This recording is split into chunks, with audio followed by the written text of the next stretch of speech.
My Lord Bag of Rice. Long, long ago there lived, in Japan, a brave warrior known to all as Tawara Toda, or My Lord Bag of Rice. His true name was Fujiwara Hidesato, and there is a very interesting story of how he came to change his name. One day he sallied forth in search of adventures, for he had the nature of a warrior and could not bear to be idle. So he buckled on his two swords, took his huge bow, much taller than himself, in his hand, and slinging his quiver on his back started out. He had not gone far when he came to the bridge of Sidanokarashi spanning one end of the beautiful Lake Biwa. No sooner had he set foot on the bridge than he saw lying right across his path a huge serpent dragon. Its body was so big that it looked like the trunk of a large pine tree, and it took up the whole width of the bridge. One of its huge claws rested on the parapet of one side of the bridge, while its tail lay right against the other.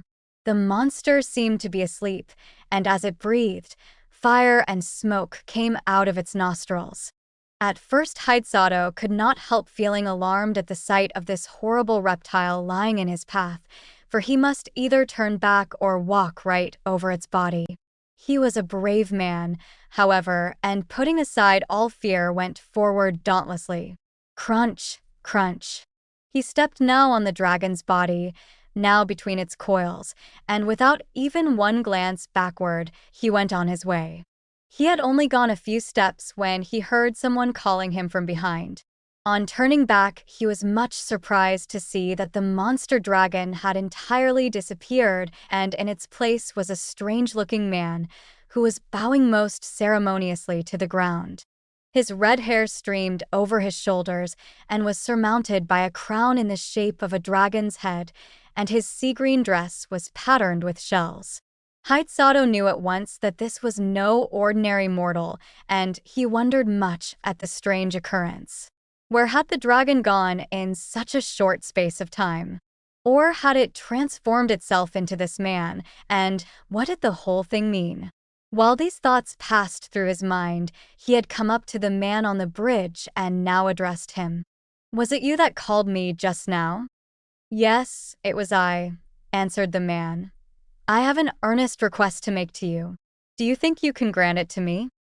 "If it is in my power to do so, I will," answered Hidesato. "But first tell me who you are." "I am the Dragon King of the lake, and my home is in these waters just under this bridge." "And what is it you have to ask of me?" said Hidesato. "I want you to kill my mortal enemy, the centipede, who lives on the mountain beyond," and the Dragon King pointed to a high peak on the opposite shore of the lake. "I have lived now for many years in this lake, and I have a large family of children and grandchildren. For some time past we have lived in terror, for a monster centipede has discovered our home, and night after night it comes and carries off one of my family. I am powerless to save them. If it goes on much longer like this, not only shall I lose all my children, but I myself must fall a victim to the monster. I am, therefore, very unhappy, and in my extremity I determined to ask the help of a human being. For many days with this intention I have waited on the bridge in the shape of the horrible serpent dragon that you saw, in the hope that some strong, brave man would come along. But all who came this way, as soon as they saw me, were terrified and ran away as fast as they could. You are the first man I have found able to look at me without fear, so I knew at once that you were a man of great courage. I beg you to have pity upon me. Will you not help me and kill my enemy, the centipede?" Hidesato felt very sorry for the Dragon King on hearing his story and readily promised to do what he could to help him. The warrior asked where the centipede lived so that he might attack the creature at once. The Dragon King replied that its home was on the mountain Mikami, but that as it came every night at a certain hour to the palace of the lake, it would be better to wait till then. So Hidesato was conducted to the palace of the Dragon King, under the bridge.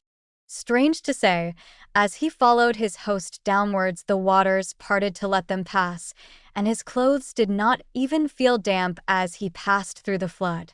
Never had Hidesato seen anything so beautiful as this palace built of white marble beneath the lake. He had often heard of the Sea King's palace at the bottom of the sea, where all the servants and retainers were saltwater fishes, but here was a magnificent building in the heart of Lake Biwa. The dainty goldfishes, red carp, and silvery trout waited upon the Dragon King and his guest. Hidesato was astonished at the feast that was spread for him. The dishes were crystallized lotus leaves and flowers, and the chopsticks were of the rarest ebony. As soon as they sat down, the sliding doors opened and 10 lovely goldfish dancers came out, and behind them followed 10 red carp musicians with the koto and the samisen. Thus the hours flew by till midnight, and the beautiful music and dancing had banished all thoughts of the centipede. The Dragon King was about to pledge the warrior in a fresh cup of wine when the palace was suddenly shaken by a tramp, as if a mighty army had begun to march not far away.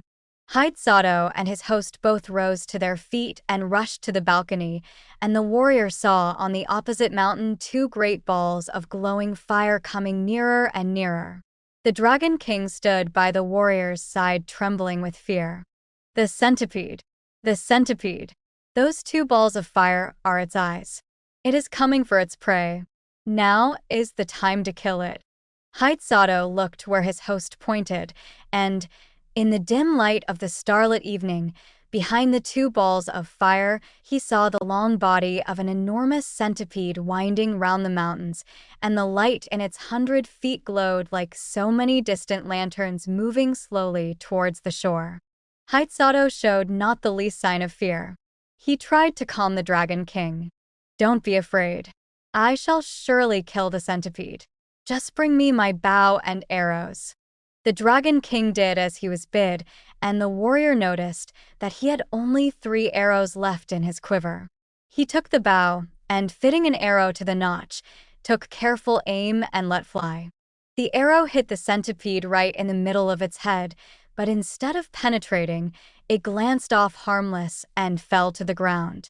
Nothing daunted, Hidesato took another arrow, fitted it to the notch of the bow, and let fly.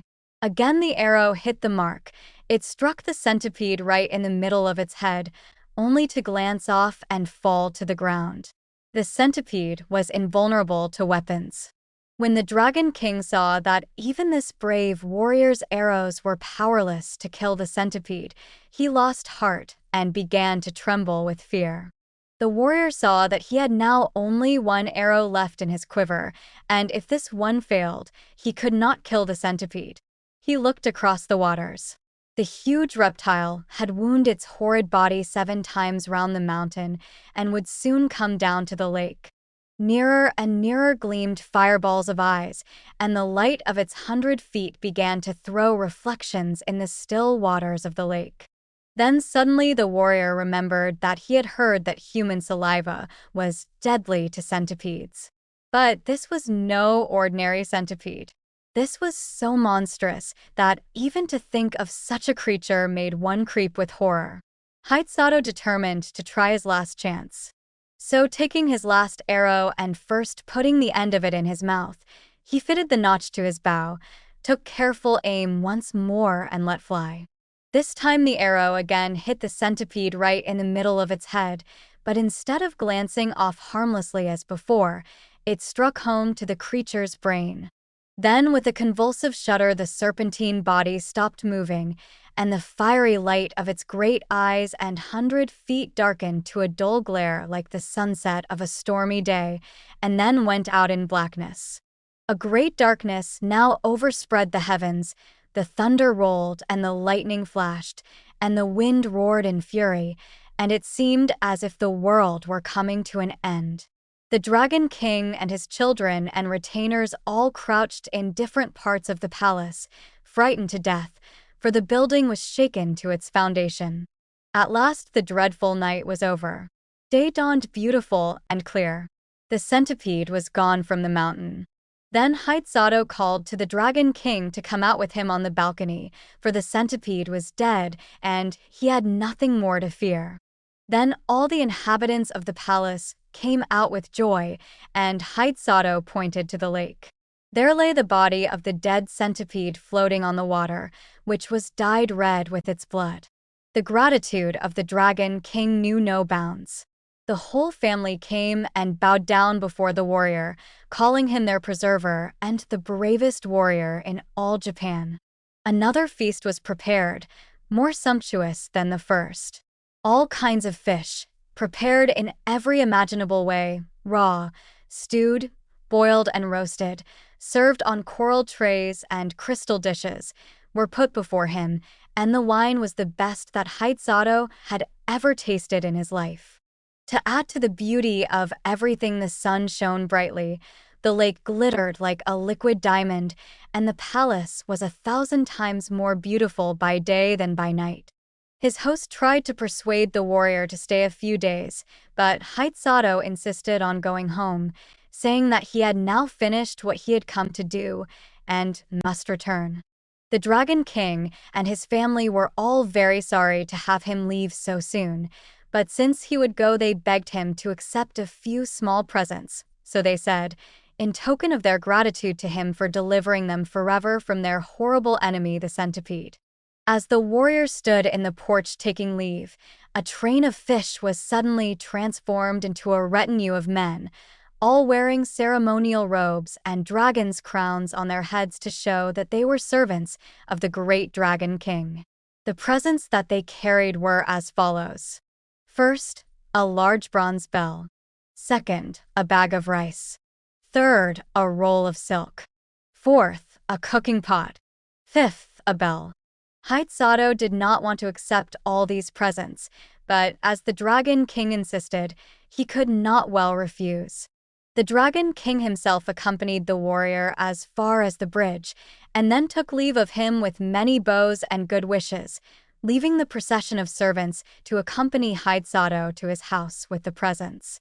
The warrior's household and servants had been very much concerned when they found that he did not return the night before, but they finally concluded that he had been kept by the violent storm and had taken shelter somewhere. When the servants on the watch for his return caught sight of him, they called to everyone that he was approaching, and the whole household turned out to meet him, wondering much what the retinue of men, bearing presents and banners, that followed him, could mean. As soon as the Dragon King's retainers had put down the presents, they vanished, and Hidesato told all that had happened to him. The presents which he had received from the grateful Dragon King were found to be of magic power. The bell only was ordinary, and as Hidesato had no use for it, he presented it to the temple nearby, where it was hung up, to boom out the hour of day over the surrounding neighborhood. The single bag of rice, however much was taken from it day after day for the meals of the night, and his whole family, never grew less. The supply in the bag was inexhaustible. The roll of silk, too, never grew shorter, though time after time long pieces were cut off to make the warrior a new suit of clothes to go to court in at the new year. The cooking pot was wonderful, too. No matter what was put into it, it cooked deliciously whatever was wanted without any firing, truly a very economical saucepan. The fame of Hidesato's fortune spread far and wide, and as there was no need for him to spend money on rice or silk or firing, he became very rich and prosperous, and was henceforth known as my Lord Bag of Rice.